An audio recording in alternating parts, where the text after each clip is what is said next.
Yan. Pagkatapos natin lagay yung buko, continuous lang ulit sa paghahalo. Na ganito sa isang plastic. Kaya nilalagay ko guys sa ganito para hindi siya kalat-kalat sa rep. Naku. Buko na pala?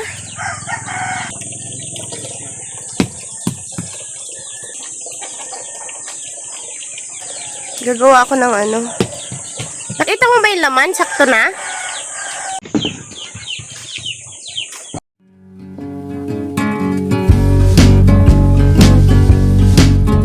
Guys, ang dami kong gagawing ice candy. Ire-rep ko na lang yung iba. Tapos, gawin kong ice candy. Tapos, magpapalamig din kami, guys. And guys, ready na yung ating paglalagyan. Ito yung paglalagyan ko ng sabaw. Tapos, dito yung laman ng buko. Ayan, takpan ko. Kasi baka mamaya iba nang tinitingnan nyo. Hindi yung binibiyak kong buko. Ha? Umayos ang mata. Pero sarap talaga ng buko. Hindi tapon. Saktuan na ang laman.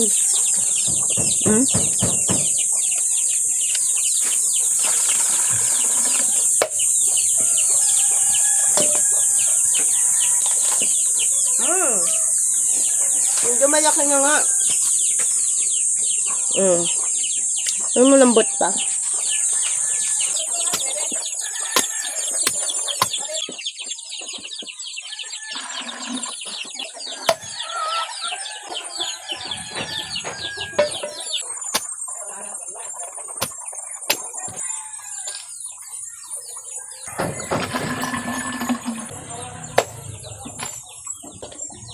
Nakuha nating sabaw.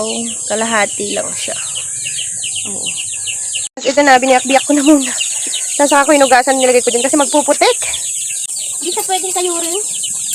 Kasi may part na siya ng matigas. So, ang gagawin na lang natin ay hiniwa-hiwain. Gaganituhin ko na lang muna siya. Okay. Look.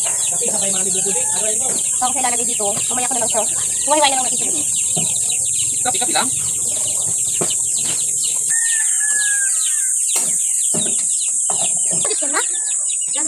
Ice candy. O, diba ganito siya? Fluffy pa naman.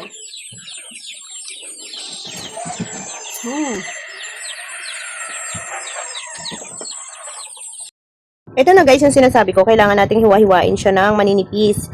Kasi medyo hindi namin na monitor, hindi namin na pansin na medyo matigas na pala. Pero buko pa siya. Hindi pa siya niyog. Malambot pa. Kaso nga lang, para mas gusto ko kasi siyang hiwa-hiwain pa siya ng ganito para talagang manipis. Yun, halos hindi na kasi tumatalab yung ating pang, ano ba tawag nito? Yung pang ginagamit sa buko. Ano ba yun? Basta, yun na yun. Hindi ko kasi alam ang pangalan, nakalimutan ko. Pakibasa nga sa aking utak. O pakibasa sa aking dila. Ito guys, nagtira ko ng pinili ko yung malambot na part. Yun ang gagawin namin buko juice. Tapos tong iba guys, hindi tayo pwedeng mag-ubos biyaya. Magre-rep ako ng gagawin kong ice candy or palamig sa susunod na araw. Kasi wala pa kami maaanin sa buko, maliliit pa talaga. Wala pang susunod na magiging buko, kaya kailangan nating isip. At saka masyado siyang marami. Kaya ginawa kong ganyan. Ipa-plastic ko lang siya ng ganito. Tapos i-rep ko sa rep. Para pag maisipan na magbuko juice ulit, o diba, lalagay mo na lang siya ng mineral and then yung condensed sa kagatas. Wow, yummy! Di bali, 3 plastic din guys yung aking maitatago sa rep. At syempre, nag-iwan ako ng gagawin kong ice candy today na ito-tutorial ko sa inyo. Yan, nilaga ko muna yung buko tapos mag-add lang tayo ng sugar kasi parang imaman at tamis natin, ganun. Depende sa'yo kung super tamis naman yung gagawin mo, okay lang din naman. Habang nagpapakulo tayo, ere minamatamis natin yung ating gagawing ice candy. Ay, nainom naman ako ng buko juice.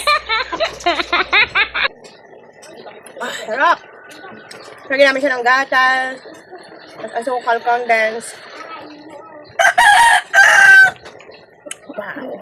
Gusto muna siya guys para malambot yung pagkabuko niya talaga. Yung parang magiging parang makapuno.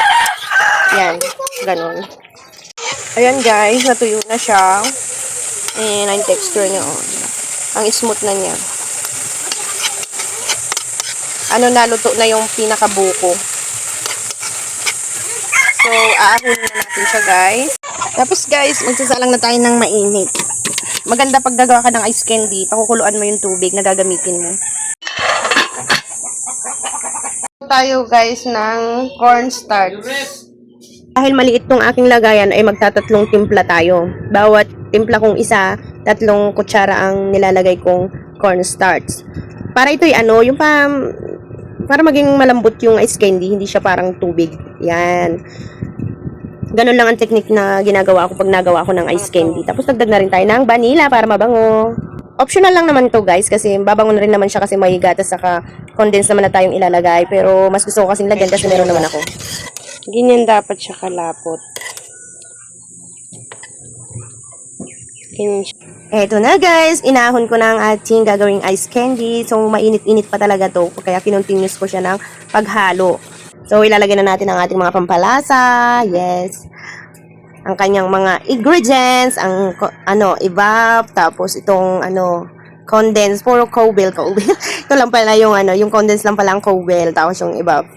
Alaska, kasi nga mas mura-mura kasi itong Cowbell, hindi ko afford yung Alaska na condense.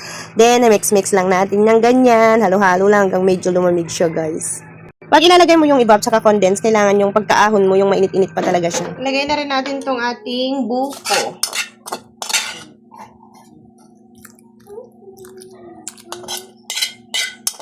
Yung buko na ating minatamis. Buksan mo ng isang bigas. Tayo mo.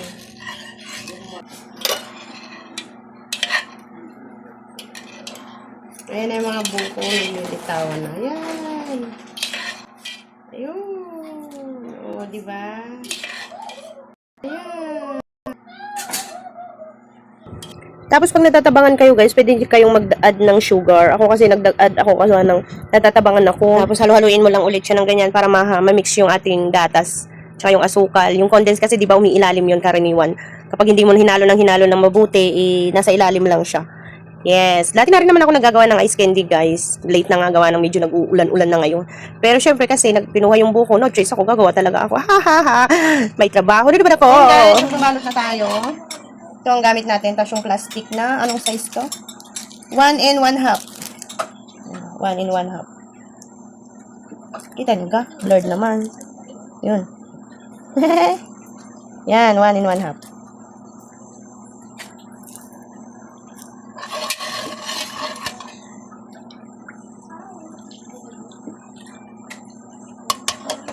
Titignan natin siya kung kaya natin siyang 5 piso isa. O, diba? Natin.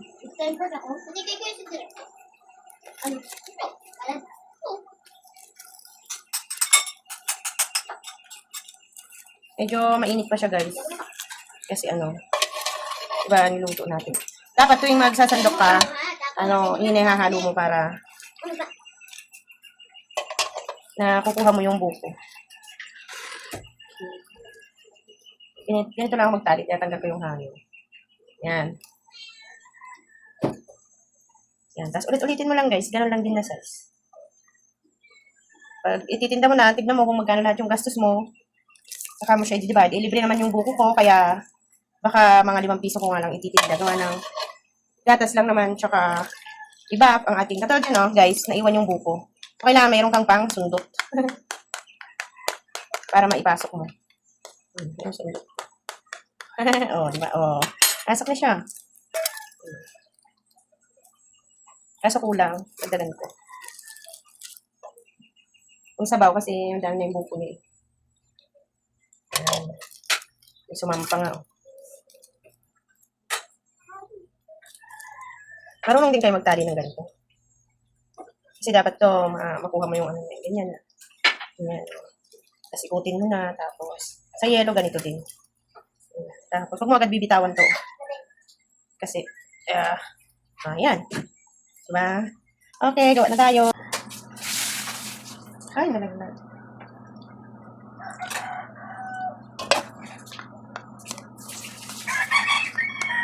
Lang guys, meron kang panulo. Para nalalaglag yung mga buko. Kasi meron, hindi maiwasan, meron maisabit, sumabit sa imbo. Okay. Tira, ito na yung nagawa natin. Malagkit guys, kaya atin siyang huhugasan. Malagkit. Pag nagawa kayo ng ice candy na pangbenta guys, habang nagbabalot kayo, nakalubog siya sa tubig para nahuhugasan na siya, natatanggal yung lagkit niya. Kaya habang nagagawa ako minsan, nakababad na siya sa ganitong tubig para natatanggal na yung mga lumalagpas dito sa ganito, nahuhugasan na siya.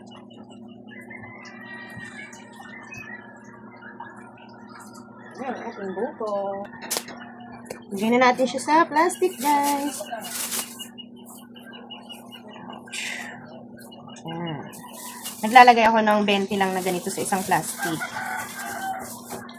Kaya nilalagay ko guys sa ganito para hindi siya kalat-kalat sa rep. Magkakasya sa isang kilohan. Pinagpatong mo kasi siya sa rep, o diba? Ganyan. Tapos dito mo na lang siya kukunin kapag matigas na. O, diba?